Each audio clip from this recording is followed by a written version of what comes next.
was the largest patriotic movement in the last 70 years. Others were praising the students for their patriotic enthusiasm. Demonstrations were now taking place in 11 other cities, including over 10,000 students in Shanghai. Hundreds of thousands of Chinese cheered from the sidelines, shouting, "Long live the students." After 50 years of darkness and repression, there was an infective innocence, a youthful enthusiasm, an infectious feeling of jubilation and renewal that was spreading across China. To the chagrin of Li Peng, Yang, and Deng, the democracy movement was becoming a well-organized, highly disciplined movement that was supported by hundreds of thousands of the citizens of Beijing and hundreds of thousands of students and people across China. And Li Peng, Yang, Deng, and the party elders were growing increasingly alarmed.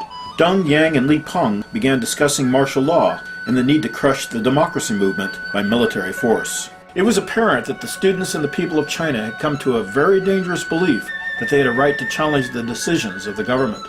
Reporters were demanding the right to tell the truth and to report truthfully on the news. What was next? Freedom? Democracy? Workers and peasants demanding their rights? The possibilities were horrifying.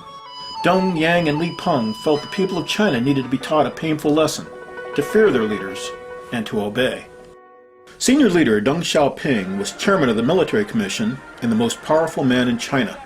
Around May 8th, he began meeting with China's top generals to drum up support for martial law and a military attack on the students and their supporters. To his dismay, Deng discovered that many generals and commanders were not willing to use the People's Liberation Army to attack the Chinese people.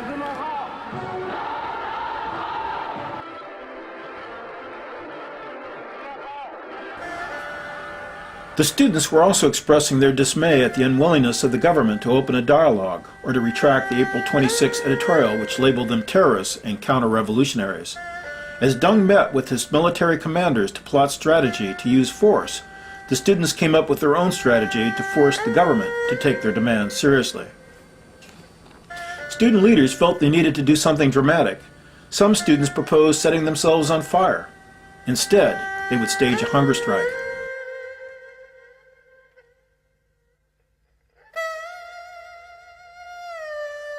A concern with food was a central part of Chinese daily life. Tens of millions of Chinese had starved to death during Mao's Great Leap Forward, and food rationing was still part of normal Chinese life. Chinese often greeted each other by asking, "Have you eaten yet?" The hunger strike announced on May 12th captured the attention of the entire nation. Initially, 500 students pledged to take part, donning headbands, identifying them as hunger strikers, some even tying cloth over their mouths to symbolize their refusal to eat. Within days, the hunger strikers numbered in the thousands.